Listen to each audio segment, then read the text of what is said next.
मेरा नाम अमन है। मेरी नई नई शादी हुई थी। मैं इस लड़की से बहुत प्यार करता था। मुझे इसका भोलापन बहुत पसंद आया था, मगर मैंने ये नहीं सोचा था कि शादी के बाद ये मेरे पीठ पीछे किसी और के साथ गुल खिला रही होगी, क्योंकि मेरी पत्नी रात को बड़ी अजीब अजीब हरकतें करने लगी थी।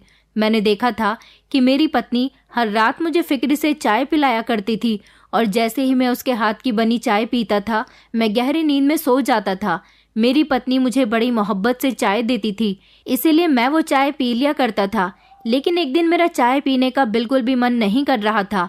मैं अपनी भोली भाली और मासूम पत्नी का दिल नहीं तोड़ना चाहता था, इसलिए मैंने चाय नहीं पी और अपनी पत्नी की नज़र बचते ही उस चाय को बाथरूम में फेंक आया। और फिर जब मैं गहरी नींद में सो गया तो मैंने कुछ ऐसा देखा जिसने मेरे होश उड़ा दिए थे, क्योंकि मेरी पत्नी तो चलकर वहां तक चली आई थी जहां पर मैं सोच भी नहीं सकता था।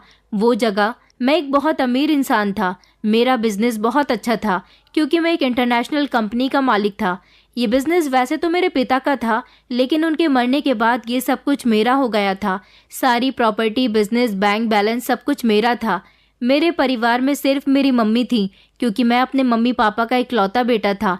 अब घर में सिर्फ मेरी मम्मी ही रह गई थी। मेरी मम्मी चाहती थी कि मैं शादी कर लूं, मगर मैं चाहता था कि मैं लव मैरिज करूं। कोई ऐसी लड़की मुझे मिल जाए जिसे देखते ही मुझे प्यार हो जाए, लेकिन आज तक ऐसा नहीं हुआ था। वैसे तो कई सारी ऐसी लड़कियां थीं जो मेरे आगे पीछे घूमती रहती थी। मैं बहुत ही स्मार्ट था। वो लड़कियां मुझसे शादी करने के लिए तरस रही थी, लेकिन मैं एक ऐसा इंसान था जिसने कभी किसी लड़की को नज़र उठाकर नहीं देखा था। मैं तो चाहता था कि मुझे खुद ही किसी लड़की से प्यार हो, मैं उसकी मोहब्बत में गिरफ्तार हो जाऊं, मगर काफ़ी समय हो गया था। ऐसी कोई लड़की मुझे मिल ही नहीं रही थी। एक दिन मैं अपने ऑफिस में कुछ लोगों का इंटरव्यू ले रहा था जिन्होंने जॉब के लिए अप्लाई किया हुआ था। लगभग 15 लोगों में से हमें 7 होनहार लोग सेलेक्ट करने थे जो हमारी कंपनी का हर काम अच्छे से कर सके। उन्हीं लोगों में से एक रश्मि नाम की लड़की आई थी। जैसे ही उसने मेरे केबिन में एंटर किया, मेरी नज़र उसे देखते ही रह गई थी। वो थी ही इतनी सुंदर, मेरा मन कर रहा था कि बस उसे देखता जाऊं। वो जब मेरे सामने आकर बैठ गई, तब भी मैं लगातार उसे ही देख रहा था। पहली बार ऐसा हुआ था कि किसी एक लड़की पर मेरी नज़र जमकर रह गई थी, वरना आज तक इतनी गौर से मैंने कभी किसी लड़की को नहीं देखा था। उसने जब देखा कि मैं उसे लगातार देखे चला जा रहा हूँ, तो उसे कुछ अनकंफर्टेबल सा महसूस हुआ था। जब मैंने उसे घबराते हुए देखा तो मैंने खुद को संभालने की कोशिश की थी और फिर मैंने उसे सॉरी बोल दिया था। उसने इट्स ओके कहा। वो बेहद खूबसूरत थी। उसके चेहरे में मासूमियत और भोलापन अलग ही झलक रहा था।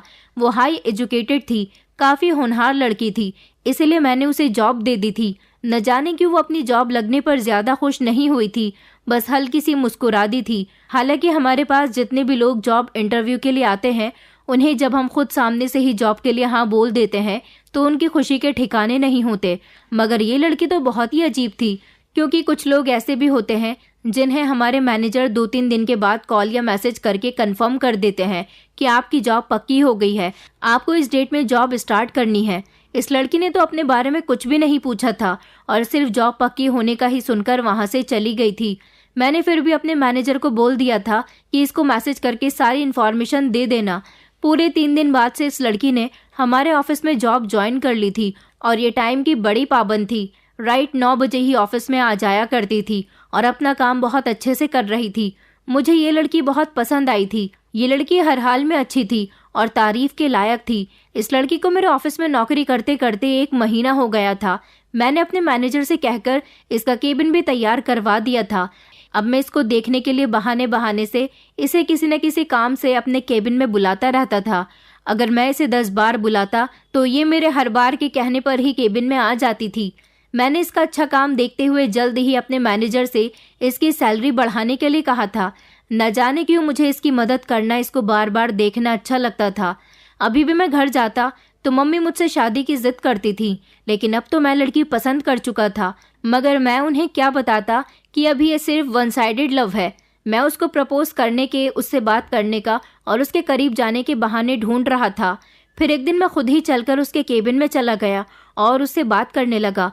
वो मुझे देखकर बहुत घबरा गई थी और बड़ी ही खामोश सी रहती थी। मैंने सुना था कि वो ऑफिस में ज़्यादा किसी से बात भी नहीं करती, सिर्फ अपने काम से काम रखती है। लड़कों से तो वो बिल्कुल बात नहीं करती थी, जबकि लड़कियों से भी मामूली सी ही बात करती थी। मुझे उसकी ये अदा पसंद आई थी, मगर ना जाने क्यों वो ऑफिस में इतनी डरी सहमी सी रहती थी। एक दिन मैंने अपने कुछ ऑफिस के कुछ मैनेजर्स और एम्प्लॉयज़ को अपने यहाँ खाने पर बुलाया था। सोचा कि छोटी सी एक पार्टी रख लेता हूँ, सिर्फ अपने ऑफिस के लोगों के लिए। ऐसा मैंने सिर्फ और सिर्फ रश्मि के लिए किया, ताकि उन लोगों के बहाने से रश्मि भी मेरे घर आ सके। मैंने खुद उसके केबिन में जाकर उसे इनविटेशन दिया था। उसने इनविटेशन एक्सेप्ट कर लिया था, मगर उसने कहा था कि सर मैं नहीं आ सकूंगी। मैंने कहा क्यों, तुम क्यों नहीं आ सकोगी, आखिर क्या प्रॉब्लम है, कंपनी के सारे लोग आ रहे हैं। तो वो कहने लगी कि नहीं सर, आपके यहाँ रात की पार्टी होगी, मगर मैं लेट नाइट बाहर नहीं निकलती। मैंने कहा कि कोई बात नहीं, तुम खाना खाने के बाद फौरन अपने घर आ जाना, रात के 10 बजे तक। तो वो कहने लगी कि नहीं सर, रात के 10 बजे तो मेरे हॉस्टल का गेट बंद हो जाता है, हम लोगों को 10 बजे से पहले पहले ही हॉस्टल के रूम में चले जाना होता है। मैंने कहा तुम हॉस्टल में रहती हो, तुम्हारा घर यहाँ नहीं है क्या? तो वो सैड हो गई और कहने लगी कि सर मेरा कोई घर नहीं है। मैंने कहा क्या मतलब? तो फिर तुम्हारे पेरेंट्स कहाँ रहते हैं, मम्मी पापा भाई बहन? तो वो कहने लगी कि सर मेरे मम्मी पापा नहीं हैं। मैंने कहा तो फिर भाई बहन? तो वो कहने लगी कि नहीं, मेरे कोई भाई बहन भी नहीं है। उसकी बात पर मैं शॉक्ड रह गया था। मैंने कहा कि तुम्हारे आगे पीछे कोई तो होगा। तो वो कहने लगी कि नहीं सर, मेरे आगे पीछे कोई भी नहीं है, मैं बिल्कुल तन्हा हूँ और अपना गुजारा इस जॉब से करती हूँ और हॉस्टल में रहती हूँ। मैंने कहा तुम्हारे पेरेंट्स कहाँ गए? तो वो कहने लगी कि मेरे पेरेंट्स कई सालों पहले हम दोनों बहनों को इस दुनिया से छोड़कर चले गए। मैं कहने लगा आई एम सॉरी, तो आप अपनी बहन के साथ रहती हो?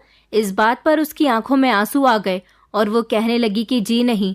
मैंने कहा तो आपकी बहन कहाँ गई, वो आपके साथ क्यों नहीं रहती? मगर अब की बार उसने मेरे सवाल का कोई जवाब नहीं दिया था। उसने खुद को किसी काम में बिजी कर लिया था और वो मुझसे नजरें नहीं मिला रही थी। वो ऐसा क्यों कर रही थी? उसने मुझे अपने बारे में क्यों नहीं बताया था, ये तो मैं समझ नहीं पाया था। मगर मैंने उससे कहा था कि प्लीज तुम मेरे यहाँ पार्टी में जरूर आना, मुझे अच्छा लगेगा, और अगर तुम नहीं आई तो शायद मुझे बुरा लगेगा। और रही तुम्हारे हॉस्टल की बात, तो मेरा ड्राइवर तुम्हें हॉस्टल के अंदर एंट्री दिलवा देगा, उसकी परवाह तुम मत करो। उसने अभी भी मेरे घर आने से मना किया था, मगर मैंने उससे बहुत जिद की, तो फिर फाइनली वो मान गई थी। लेकिन मुझे अभी भी ऐसा लगता है कि पता नहीं वो मेरे घर पार्टी में आएगी भी या नहीं। लेकिन फिर जब मेरे घर पार्टी का दिन आया और मैं बेसब्री से उसका इंतजार करने लगा, तो वो पूरे 9 बजे तक मेरे घर आ गई थी। मैं उसे देखकर बहुत खुश हुआ था। मैंने उसे अपनी मम्मी से भी मिलवाया था। मैंने उससे कहा था कि तुम मेरे घर पर आई, मुझे बहुत अच्छा लगा। वो कहने लगी कि सर सिर्फ आपके कहने से आई हूँ, वरना मैं कहीं भी नहीं जाती। उसके बाद सब लोगों ने खाना खाया था। मैंने देखा था कि वो बार बार अपने मोबाइल में टाइम देख रही थी। मेरी नज़र उस पर ही थी। मैं लगातार उसे देखे जा रहा था। मुझे उससे सच्चा वाला प्यार हो गया था। मैं चाहता था कि वो भी मुझसे इतना ही प्यार करे जितना मैं इससे करता हूँ। और अब मैंने सोच लिया था कि मैं उसे प्रपोज करके ही रहूँगा। ऐसा ना हो कि कहीं देर हो जाए, क्योंकि वो जितनी खूबसूरत थी उस हिसाब से तो यही लगता था कि ज़रूर उसकी ज़िंदगी में कोई ना कोई होगा। मगर वो बहुत मासूम थी, किसी को नज़र भरकर देखती भी नहीं थी। कहने को मेरे यहाँ पार्टी में ऑफिस के सारे लोग थे जिनको वो जानती थी, मगर वो वहाँ पर भी किसी से ज़्यादा बात नहीं कर रही थी, बस एक तरफ अलग अलग ही बैठी हुई थी। और फिर शायद उसके हॉस्टल में जाने का टाइम हो गया था, तो वो मेरे पास आई और कहने लगी कि सर अब मुझे जाना होगा। मैंने कहा कि रुको, मैं तुम्हें खुद तुम्हारे हॉस्टल तक छोड़ देता हूँ। वो कहने लगी कि नहीं सर, मैं चली जाऊँगी। मैंने वार्डन से बात कर ली थी, उनको बोल दिया था कि आपके यहाँ पार्टी है, मुझे लेट हो जाएगा। वार्डन मान तो नहीं रही थी, मगर मैंने उन्हें बड़ी मुश्किल से मनाया। मैं जिद करने लगा कि नहीं, मैं तुम्हें खुद ड्रॉप कर देता हूँ, रात काफ़ी हो गई है, तुम अकेली हो, वैसे भी शहर का माहौल बहुत ख़राब चल रहा है, लड़कियों का ऐसे रात के समय अकेला निकलना ठीक नहीं है। मेरी बात पर अचानक उसने मुझे नज़र भरकर देखा था। फिर उसने न जाने क्या सोचा और वो मेरे साथ चलने के लिए मान गई थी। तो फिर मैं खुद ही उसे अपनी गाड़ी में बिठाकर उसको छोड़ने के लिए आ गया था। मैं चाहता तो उसे ड्राइवर के साथ भी भेज सकता था, मगर मैं उससे बात करना चाहता था। मैंने सोचा था कि इससे अच्छा मौका मेरे पास कोई और नहीं हो सकता, क्योंकि ऑफिस में काफ़ी सारे लोग होते हैं। वो मेरी गाड़ी की बैक साइड पर बैठ चुकी थी, जबकि मैं कार ड्राइव करने लगा था। मैं मिरर से उसकी तरफ देख रहा था। वो बहुत सुंदर लग रही थी। मुझे डर तो बहुत ज़्यादा लग रहा था, लेकिन फिर मैंने हिम्मत बांध कर उसे अपने दिल का हाल बता ही दिया था। मैंने उससे कहा था कि मैं तुम्हें पसंद करने लगा हूँ। तुमने जब से मुझे बताया है कि तुम अकेली हो, तुम्हारा इस दुनिया में कोई नहीं है, तभी से मैंने सोचा कि मुझे तुमसे जल्द ही शादी कर लेनी चाहिए, क्योंकि मैं तुम्हें सहारा देना चाहता हूँ। मेरी बात सुनकर वो शॉक्ड रह गई थी। उसने कहा कि सर, ऐसा पॉसिबल नहीं है। कहाँ आप और कहाँ मैं। मैंने कहा, मैं सब कुछ जानता हूँ, ये सब कुछ पॉसिबल हो सकता है अगर तुम मेरा साथ दो तो। प्लीज़ इनकार मत करना, मेरी मोहब्बत को कबूल करो। उसने मुझसे सोचने का वक्त मांगा था। मैंने उससे कहा था कि तुम्हें जितना वक्त चाहिए ले लो, मगर जवाब हाँ में ही देना, क्योंकि तुम मेरी मम्मी को पसंद आ गई हो। और फिर इन्हीं बातों में रास्ता खत्म हो गया था। उसका हॉस्टल आ गया था। वो गाड़ी से उतरकर हॉस्टल के अंदर चली गई, मगर गेट तक जाते समय उसने मुझे पलटकर देखा था।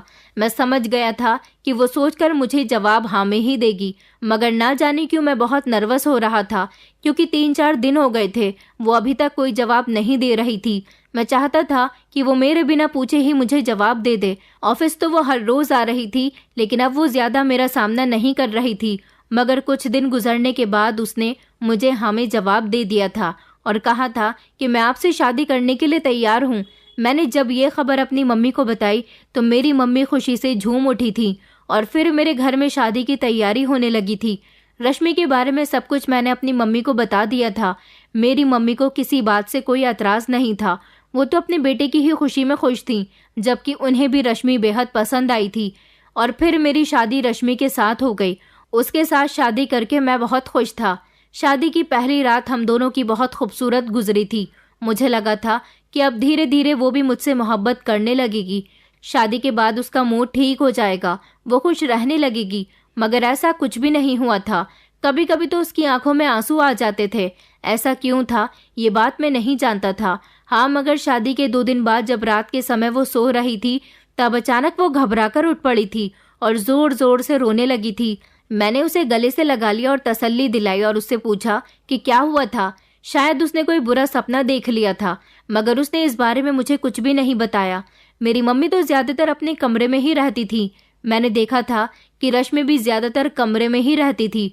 अभी हम दोनों की शादी को 1 हफ्ता ही गुजरा था कि रश्मि मेरे और अपने लिए चाय बनाकर ले आई। उसने जब मुझे इतनी मोहब्बत से चाय दी तो मैं बहुत खुश हो गया था। मुझे लगा कि अब धीरे धीरे उसे मेरी फिक्र होने लगी है, वरना वो ना तो मुझसे ज्यादा बात करती थी और ना ही उसे मेरी कोई फिक्र थी, मगर मैं उसकी बहुत फिक्र करता था, उससे बात करने की कोशिश करता था।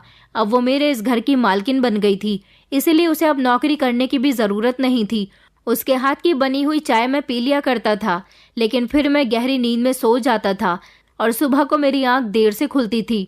शादी से पहले तो मेरे साथ ऐसा कभी नहीं हुआ था, क्योंकि मैं लेट नाइट सोता था। कुछ काम ऑफिस के मुझे अपने घर में भी करने होते थे, लेकिन जब से मेरी शादी हुई थी मैं रश्मि के हाथ की बनी हुई चाय पीकर सो जाया करता था।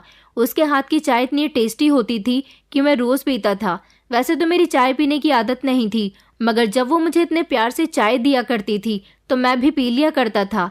एक दिन मेरा चाय पीने का मन नहीं कर रहा था और मैंने अपनी पत्नी की नज़र बचते ही चाय बाथरूम में जाकर पानी में बहा दी थी और फिर मैं बिस्तर पर जाकर लेट गया था। मुझे नींद आ गई थी, लेकिन मेरी आंख आधी रात के समय जब खुली तो मैंने देखा कि बिस्तर पर मेरी पत्नी मौजूद नहीं है। ये देखकर मेरे होश उड़ गए थे कि वो कहाँ चली गई। मैंने जल्दी से उसे कमरे में इधर उधर तलाश किया, मगर वो मुझे कहीं भी नजर नहीं आ रही थी। फिर मैं कमरे से बाहर निकला।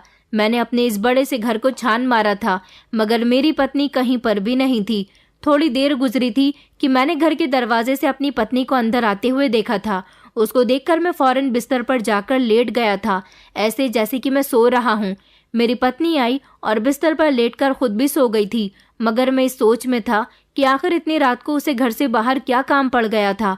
उसका तो कोई अपना था भी नहीं, तो फिर वो घर से बाहर क्या करने के लिए गई थी, वो भी इस समय। और शादी से लेकर अब तक मैं इतनी गहरी नींद में सोता हूँ कि मुझे होश ही नहीं रहता। आज मैंने चाय नहीं पी तो मेरी रात बीच में आँख खुल गई थी। इसका मतलब ये है कि ज़रूर चाय पीने से ही मुझे नींद आती है। ये बात कंफर्म करने के लिए अगले दिन फिर से जब मेरी पत्नी कमरे में चाय लेकर आई तो मैंने वो चाय ले ली थी, मगर पी नहीं थी। और फिर मैं फिर से सोने के लिए बिस्तर पर लेट गया था। मैं देखना चाहता था कि आज भी मेरी पत्नी घर से बाहर जाती है या नहीं, और फिर वैसा ही हुआ था। मेरी पत्नी धीरे धीरे उठी और मेरी सोच के मुताबिक वो रात के इस समय घर से बाहर चली गई थी। मैंने देखा था कि वो गाड़ी की चाबी खुद ही घर के अंदर से लेकर आई थी और खुद कार निकालकर ड्राइव करने लगी। वो कार लेकर घर से निकल गई थी। मैंने भी जल्दी से दूसरी कार निकाली और मैं भी उसका पीछा करने लगा था।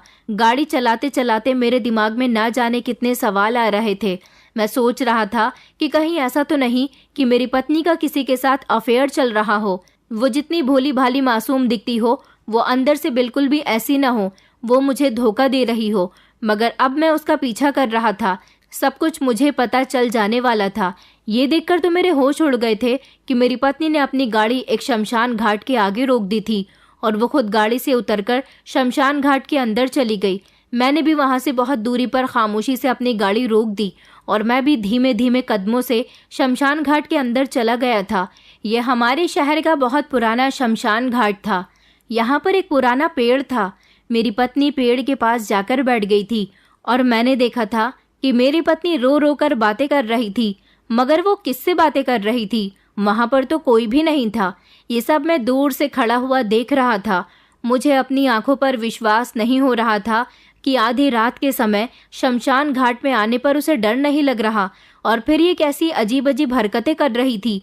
वो बहुत जोर जोर से रो रही थी। फिर मैं उसके करीब गया क्योंकि मैं उसको ऐसी हालत में नहीं देख सकता था। मैंने जैसे ही उसके कंधे पर हाथ रखा तो उसने चौंक कर मुझे देखा था। मैंने उससे कहा कि तुम यहाँ पर क्या कर रही हो रश्मि? तो वो मुझे देखकर घबरा गई थी और कहने लगी कि आप यहाँ? मैंने कहा हाँ, आखिर तुम यहाँ पर क्यों आई हो? क्या तुम हर रोज यहाँ आती हो? बताओ मुझे, मैं सब कुछ जानना चाहता हूँ। अब तुम्हें मुझसे कुछ भी छुपाने की जरूरत नहीं है। मेरे सवाल पर वो मेरे गले लगकर फूट फूट कर रोई थी।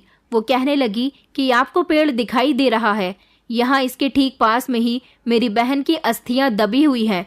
दरअसल मेरी बहन की मौत हो चुकी है। मैंने उसका अंतिम संस्कार होने के बाद उसकी अस्थियों को गंगा में नहीं बहाया, बल्कि अस्थियों के मटके को इस पेड़ के पास गड्ढा करके उन्हें दबा दिया था। मैं अपनी बहन की अस्थियों को उस दिन बहाऊंगी जिस दिन मेरी बहन को इंसाफ मिलेगा। मैंने कहा तुम ये क्या कह रही हो? वो अभी भी फूट फूट कर रोने लगी। उसने मुझे पूरी बात नहीं बताई थी। मैंने उससे घर चलने के लिए कहा क्योंकि यहाँ शमशान घाट में रुकना हमारे लिए ठीक नहीं था। हमें यहाँ कोई देख लेता तो दिक्कत हो जाती। इसीलिए मैं अपनी पत्नी को लेकर घर आ गया था। मैंने उसे तसल्ली दिलाई और उससे सारी बात सुकून से पूछी तो उसने मुझे कुछ इस तरह बताया था। मेरी पत्नी ने रोते हुए बताया कि मेरे माता पिता, हम दोनों बहनें जब छोटी थीं उसी समय हमें छोड़कर चले गए थे। मेरी एक बहन थी, उसका नाम मधु था। वो मुझसे 4 साल छोटी थी। हम दोनों बहनें एक दूसरे से बेहद मोहब्बत करते थे। हम दोनों ही जॉब करते थे। मम्मी पापा के मरने के बाद हम लोग अपने चाचा चाची के साथ रहते थे। चाचा चाची हमें बहुत तंग करते थे।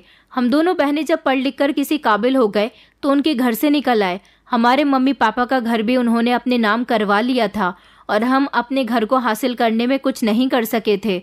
फिर हम दोनों बहनें नौकरी करने लगे और हमने रेंट पर घर ले लिया था। मेरी बहन एक टीचर थी, इसलिए वो जल्दी ही फ्री हो जाती थी। ट्यूशन के बच्चे भी उसके पास घर में ही आ जाते थे। वो मुझसे भी ज्यादा सुंदर थी। हम जिस घर में रहते थे उसके ऊपर वाले पोर्शन में मकान मालिक की फैमिली रहती थी। वो दोनों हस्बैंड वाइफ और उनका इकलौता और जवान बेटा लकी था। ये घर हमें कम रेंट पर मिल गया था, इसलिए हम लोग यहाँ पर रहने लगे थे। मगर हम दोनों बहनें ही जॉब किया करते थे, इसलिए उस मोहल्ले के लोगों को हम ज्यादा पसंद नहीं थे। मेरी बहन काफी पढ़ी लिखी थी। उसके पास कुछ जवान लड़के भी ट्यूशन लेने के लिए आते थे जो उसके स्टूडेंट्स थे। मगर मोहल्ले के लोगों को लगता था कि हमारे यहाँ लड़कों का आना जाना लगा रहता है, जबकि जवान लड़कियां भी ट्यूशन लेने के लिए आती थीं। आसपास के सब लोग यही कहते थे कि दोनों लड़कियां नौकरी करने वाली हैं, बेहद चालाक लड़कियां हैं, इनके आगे पीछे कोई भी नहीं है। न जाने ये लड़कियां क्या करती रहती हैं। लोगों को इतना बोलने की हिम्मत इसलिए मिली थी क्योंकि हमारे सर पर किसी बड़े का साया नहीं था, न हमारे साथ कोई मर्द था जो हमारी हिफाजत कर सकता। जवान बेसहारा लड़कियों पर वैसे भी लोग कीचड़ उछालने से बाज नहीं आते। एक रात मेरे ऑफिस में बहुत काम था। मुझे घर जाते समय बहुत लेट हो गया था। मैं लगभग रात के 2 बजे के टाइम पर ऑफिस से निकलने ही वाली थी जब मेरे मोबाइल पर अचानक मधु की कॉल आ गई। मैंने कॉल रिसीव की तो मधु कहने लगी कि दीदी आप कहाँ रह गई हो? कब से आपका नंबर ट्राई कर रही हूँ, लग ही नहीं रहा। आखिर आप कब घर आओगी? देखो ना कितना लेट हो गया है। मैंने उससे कहा कि तुम परेशान नहीं हो, बस मैं यहाँ से निकल ही रही हूँ, रास्ते में आधा घंटा लगेगा, बस मैं पहुँचने वाली हूँ। इतनी ही देर में मुझे फ़ोन के उस पार से दरवाजे की बेल की आवाज़ आई। मैंने मधु से कहा, मधु इस समय घर पर कौन आया है? मधु कहने लगी कि पता नहीं दीदी, मैं अभी देखती हूँ। इतने में ही मधु ने शायद दरवाज़ा खोला होगा, तभी किसी ने उसे धक्का दिया। उसके हाथ से मोबाइल गिर गया था। वो ज़ोर ज़ोर से चिल्ला रही थी कि ये तुम क्या कर रहे हो लकी, क्यों आए हो यहाँ पर, जाओ यहाँ से, ये तुम क्या बदतमीज़ी कर रहे हो मेरे साथ। मगर वो इंसान मेरी बहन से कहने लगा कि आज मैं तुझे नहीं छोड़ूंगा, काफ़ी दिनों से मेरी तुझ पर नज़र है। लकी तो हमारे मकान मालिक का बेटा था, आखिर वो इस समय हमारे घर पर क्यों आया था और मेरी बहन क्यों चिल्ला रही थी? मैं बार बार हेलो हेलो कर रही थी, चिल्ला चिल्ला कर मधु को आवाज़ लगा रही थी। शायद मोबाइल उसके हाथ से छूटकर ज़मीन पर गिर गया था और फिर थोड़ी देर गुजरी थी कि कॉल कट गई। मैंने घर जाते समय रास्ते में कई बार अपनी बहन को कॉल लगाई, मगर कोई रिस्पॉन्स नहीं था। लगातार उसका नंबर बंद जा रहा था। मैं बहुत घबरा गई कि ना जाने मेरी बहन के साथ क्या कर रहा होगा जो मेरी बहन चिल्ला रही थी। उसने मेरी बहन पर हमला कर दिया था। इस समय मुझे रास्ता बहुत लंबा पड़ रहा था, क्योंकि मुझे रात को इतनी देर से टैक्सी भी बड़ी मुश्किल से मिली थी और रास्ता भी बहुत दूर था। मुझे घर पहुंचते पहुंचते आधा घंटा लग गया था। मगर जैसे ही मैं घर पहुंची तो देखा कि घर के आसपास बहुत भीड़ लग रही थी। मैं सबको चीरते हुए जब घर के अंदर गई तो मेरे पैरों तले से ज़मीन निकल गई थी। घर का सारा सामान बिखरा पड़ा था। मेरी बहन ज़मीन पर बेसुध पड़ी थी। मैं अपनी बहन को देखकर ज़ोर से चिल्लाई थी और फूट फूट कर रोने लगी थी। कोई भी मेरी बहन के करीब नहीं आ रहा था। मेरी बहन की सांसें चल रही थी। मैंने सबसे कहा था कि प्लीज़ मेरी मदद करो, मेरी बहन को अस्पताल लेकर चलो, मगर किसी ने मेरी मदद नहीं की थी। लोग कह रहे थे कि तुम्हारी बहन ने आत्महत्या की है, उसने जहर खाया है, ये तो पुलिस केस बन जाएगा और हम इस मामले में नहीं पड़ना चाहते। ये कहकर वहाँ के सारे ही लोग चले गए थे, जबकि मैं समझ गई थी कि मेरी बहन के साथ ये सब कुछ किसने किया था। ये मेरे मकान मालिक का बेटा लकी था, जो हमारे घर में घुस आया था, क्योंकि मैंने फ़ोन पर उसकी आवाज़ साफ साफ सुनी थी। मैंने उसका कॉलर पकड़ लिया और कहा कि बताओ तुमने मेरी बहन के साथ क्या किया है, अब तुम ही उसे मेरे साथ अस्पताल लेकर जाओगे। मगर सब लोगों ने मुझे और मेरी बहन को ही बुरा भला कहा। मकान मालिक कहने लगे कि तुम मेरे बेटे पर ये किस तरह का इल्ज़ाम लगा रही हो, जबकि तुम दोनों खुद बिगड़ी हुई हो। मेरा बेटा तो काफ़ी समय से अपने दोस्तों के साथ गया हुआ था, देर रात ही घर आया है। मेरी बहन इस दुनिया से जा चुकी थी। इस आधे घंटे में मेरी पूरी जिंदगी बदलकर रह गई थी। उसकी सांस चलनी बंद हो गई थी। लकी के पिता ने उसे वहां से भेज दिया था। मैं अकेली हो चुकी थी और अपनी बहन के सामने बैठकर खूब रो रही थी कि ये सब कुछ क्या हो गया था। फिर मैंने कॉल करके अपने कुछ दोस्तों को बुलाया और उनके साथ मिलकर अपनी बहन का अंतिम संस्कार किया। मैंने उसकी अस्थियों को पेड़ के नीचे दबा दिया और फैसला किया कि जब तक मैं अपनी बहन के आरोपी को सज़ा नहीं दिलाऊंगी, तब तक उसकी अस्थियां पेड़ के नीचे ही गड्ढे में दबी रहेंगी। मगर मैं अकेली ये सब कैसे कर सकती हूँ? मेरा तो कोई साथ देने के लिए भी तैयार नहीं था। मोहल्ले वाले हम लोगों से पहले ही नफरत करते थे, अब और ज़्यादा करने लगे थे। मैं जब अपनी बहन का अंतिम संस्कार करने के बाद घर आई तो मैंने देखा कि ज़मीन पर मेरी बहन का टूटा हुआ मोबाइल पड़ा था। मैंने जल्दी से उसे अपने पास रख लिया और फिर मैंने इधर उधर देखने की कोशिश की ताकि मुझे कोई और सबूत मिल जाए जिससे मैं इस दरिंदे को सज़ा दिलवा सकूं। मगर मुझे वहां पर कुछ नहीं मिला सिवाय एक शर्ट के टूटे हुए बटन के। मैंने वो भी जल्दी से अपने पर्स में रख लिया। अभी मैं कमरे की ओर तलाशी लेती, इतनी ही देर में मकान मालिक आ गया और उसने कहा कि तुम्हारी हिम्मत कैसी हुई इस घर में आने की। मैंने कहा यहाँ पर हम रेंट पर रहते हैं, मैं यहाँ नहीं आऊँगी तो कहाँ जाऊँगी। तो वो कहने लगा अब तुम्हारी इस घर में कोई जगह नहीं है। आज तुम अपनी बहन की मौत का इल्ज़ाम मेरे बेटे पर लगा रही हो, कल को कुछ और हो गया तो उसका इल्ज़ाम भी मेरे बेटे पर ही लगाओगी ना। न जाने तुम दोनों बहनें कैसी कैरेक्टर की हो, मैं तुम्हें अपने घर में नहीं रहने दे सकता। मैंने कहा कि अंकल, मेरी बहन के साथ गलत तो आपके बेटे ने ही किया है, आप देखना आपके बेटे को ज़रूर सज़ा मिलेगी। उसे मेरी बात पर बहुत गुस्सा आया था। उसने कहा कि निकल जाओ यहाँ से। उन्होंने ज़बरदस्ती मुझे मोहल्ले वालों के साथ मिलकर उस घर से निकलवा दिया। मेरी कुछ समझ में नहीं आ रहा था कि मैं क्या करूं। मैं चिल्ला चिल्ला कर सबको यही बताने की कोशिश कर रही थी कि मेरी बहन ने आत्महत्या नहीं की है, मेरी बहन को मारा गया है और लकी ने मेरी बहन को मारा है। मगर मकान मालिक ने सबको ये बता दिया था कि मेरी बहन ने आत्महत्या की है। उसने जहर खा लिया था, मगर ऐसा कुछ भी नहीं था। मेरी बहन तो बहुत खुश मिजाज लड़की थी, वो भला क्यों जहर खाती। हम दोनों यहाँ किराए पर इसलिए रह रहे थे ताकि हमारी जिंदगी सुकून से गुजर सके, मगर हमें क्या पता था कि एक दिन ऐसा हो जाएगा कि मैं पूरी तरह से अकेली हो गई। मुझे मकान मालिक ने आधा घंटा दिया था। मैंने अपना सारा सामान पैक किया और मैं वहां से निकलकर अपनी दोस्त के घर चली आई थी। मेरी दोस्त के घर में लगभग मैं 3 महीने रही थी। मैं अपनी बहन की मौत के सदमे से निकल नहीं पा रही थी, इसलिए मैंने जॉब पर जाना भी छोड़ दिया था। बस अपनी बहन को याद करती रहती थी, रोती रहती थी। उसकी बहुत याद आती तो हर रात उस पेड़ के पास जाकर उससे बातें किया करती थी। मेरी दोस्त मुझे पागल समझने लगी थी क्योंकि मैं रात के समय गायब हो जाती थी। उसे लगता था कि मैं न जाने कहाँ जाती हूँ। फिर वो भी मुझसे तंग आ गई और उसने मुझे अपने घर से चले जाने के लिए कहा। ये दुनिया बहुत बुरी है, यहाँ पर कोई किसी की मदद नहीं करता, बल्कि अकेले लोगों को उल्टा लोग बेवकूफ़ बना देते हैं। मैं अपनी दोस्त के घर से भी सामान लेकर आई और किसी हॉस्टल में रहने का फैसला किया और मैं हॉस्टल में शिफ्ट हो गई और फिर आपके यहाँ जॉब करने लगी। जब आपने मुझे प्रपोज किया तो मैंने सोचा कि कोई तो है जो मुझे सहारा दे रहा है, मुझे आपसे शादी कर लेनी चाहिए, क्योंकि मैं भी तो इस भरी दुनिया में अकेली हूँ। कहीं मेरे साथ भी कुछ गलत ना हो जाए। और फिर आपकी इतनी मोहब्बत देखकर मुझे भी आपसे मोहब्बत होने लगी है। मैं रात को जब सोती हूँ तो मेरे सपने में मेरी बहन आती है और कहती है कि दीदी मुझे इंसाफ ज़रूर दिलाना, मेरा आरोपी खुला घूम रहा है जिसने मेरी इज्जत खराब की और मुझे जान से मार दिया। मुझे रात को नींद नहीं आती जब तक मैं अपनी बहन के पास जाकर उससे थोड़ी देर बातें नहीं कर लेती। इसलिए मैं आपको हर रोज़ चाय में नींद की दवाई मिलाकर दे देती हूँ ताकि आप उसे पीकर गहरी नींद में सो जाओ। जिस तरह मेरी दोस्त ने मुझे पागल समझा था, इस तरह आप भी मुझे पागल ना समझो। आप भी बाकी लोगों की तरह मुझे गलत ना समझो, इसलिए मैंने आपसे ये बात छुपाई थी। ये कहकर वो बुरी तरह से रोने लगी थी। उसकी बहन के साथ वाकई बहुत बुरा हुआ था। मैंने उसे तसल्ली दी और कहा कि मैं ऐसा इंसान नहीं हूँ जो तुम्हारी तकलीफ को न समझे। जो इंसान तुमसे बेहद मोहब्बत कर सकता है वो तुम्हारी बात को भी तसल्ली से सुनेगा, बल्कि तुम्हारा साथ भी देगा। मैं तुम्हारी बहन के आरोपी को सज़ा दिलाऊंगा। वो मजबूत है तो क्या हुआ, तुम पहले अकेली थी मगर अब अकेली नहीं हूँ, मैं तुम्हारे साथ हूँ। मुझे बताओ कि वो इंसान कौन है। रश्मि चौंक गई और कहने लगी कि आप उसका सच दुनिया के सामने कैसे लेकर आओगे। मैंने कहा, इंसान अगर किसी काम की कोशिश करे तो उसे एक न एक दिन कामयाबी ज़रूर मिलती है।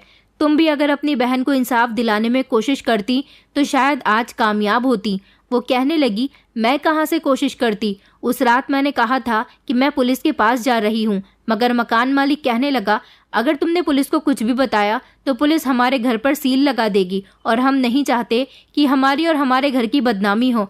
तुम्हारी बहन का ना जाने कितने लड़कों के साथ अफेयर था, कितने सारे लड़के घर में आते थे, क्या पता किसकी मोहब्बत में आकर उसने जहर खा लिया हो। मगर मैं चिल्ला चिल्ला कर कह रही थी कि मेरी बहन और मैं ऐसी नहीं है, उसने कोई जहर नहीं खाया, उसके साथ गलत हुआ है, उसे मारा गया है और ये सब आपके बेटे ने किया है। वो इंसान ये बात अच्छी तरह से जानता था कि उसके बेटे ने ये सब कुछ किया है, इसलिए वो बात को दबाने की कोशिश कर रहा था।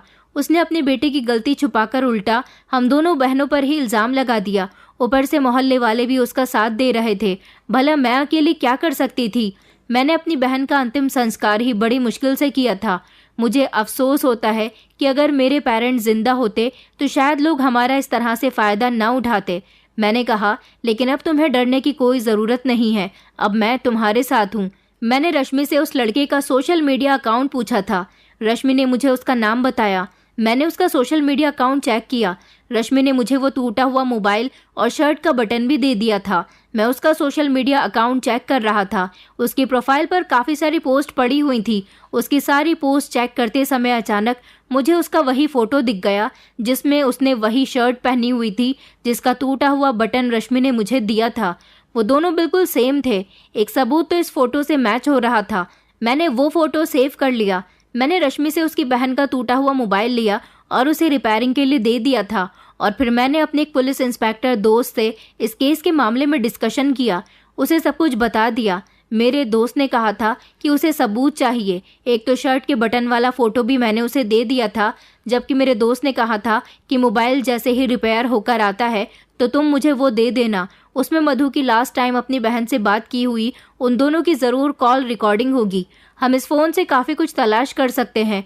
कुछ दिन बाद जैसे ही मधु का फोन रिपेयर हो गया, मैंने वो अपने दोस्त को दे दिया और फिर जब कॉल रिकॉर्डिंग निकाली गई तो उसमें रश्मि के बताए मुताबिक रश्मि और मधु जो आपस में बातें कर रही थी, तो उसमें साफ साफ लकी के बोलने की आवाज आ रही है और मधु बार बार उसे कह रही है, लकी तुम क्या कर रहे हो, घर के अंदर क्यों घुसे आ रहे हो। और लकी भी कह रहा है कि आज मैं तुम्हें नहीं छोड़ूंगा। पुलिस के पास एक पुख्ता सबूत था। पुलिस ने लकी को अरेस्ट कर लिया था और लकी का बाप उसे छुड़वाने के लिए बहुत हाथ पैर मार रहा था। अपने बेटे की सारी करतूत छुपाने के आरोप में लकी के पिता को भी अरेस्ट कर लिया गया। लेकिन उससे पहले जब लकी की पुलिस ने पिटाई की तो लकी ने सब कुछ सच सच उगल दिया था। उसने बताया था कि उसकी काफी दिनों से मधु पर नजर थी। जिस दिन से वो उनके घर में आई थी तब से ही वो उस पर गंदी नजर रखता था। जब उसे पता चला कि मधु घर में आज अकेली है तो वो दरवाजा बजाकर जबरदस्ती घर में घुस गया और उसने मधु के साथ गलत किया। उसके बाद उसने उसे जान से भी मार दिया। मधु एक बहुत सीधी साधी लड़की थी।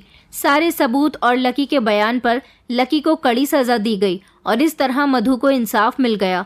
रश्मि बहुत खुश थी क्योंकि मैंने उसका बहुत साथ दिया था और पुलिस की सहायता से हम उसे सजा दिलाने में कामयाब रहे थे। वहां के मोहल्ले वालों को भी पूरी बात पता चल गई थी क्योंकि मोहल्ले के लोग इन दोनों लड़कियों को अकेला समझकर इन्हें गलत समझते थे। जिनका कोई नहीं होता हमें उन्हें सहारा देना चाहिए, ना कि उन पर इल्जाम लगाना चाहिए। मैं तो रश्मि के साथ अब बहुत खुश हूँ। रश्मि ने अपनी बहन के आरोपी को सजा दिलवाने के बाद गड्ढे से अपनी बहन की अस्थियां निकालकर नदी में बहा दी थी और उस दिन उसे बहुत तसल्ली हुई थी। उस दिन के बाद से उसने शमशान घाट जाना छोड़ दिया और फिर वो मेरे साथ एक खुशहाल जिंदगी गुजारने लगी। हमारे देश में उन लड़कियों के साथ सबसे ज्यादा बुरा सलूक किया जाता है जिनके आगे पीछे कोई नहीं होता। हमें ऐसी लड़कियों की सहायता करनी चाहिए, उन्हें सहारा देना चाहिए, ना कि उनके रास्ते में रुकावट बनकर खड़े होना चाहिए।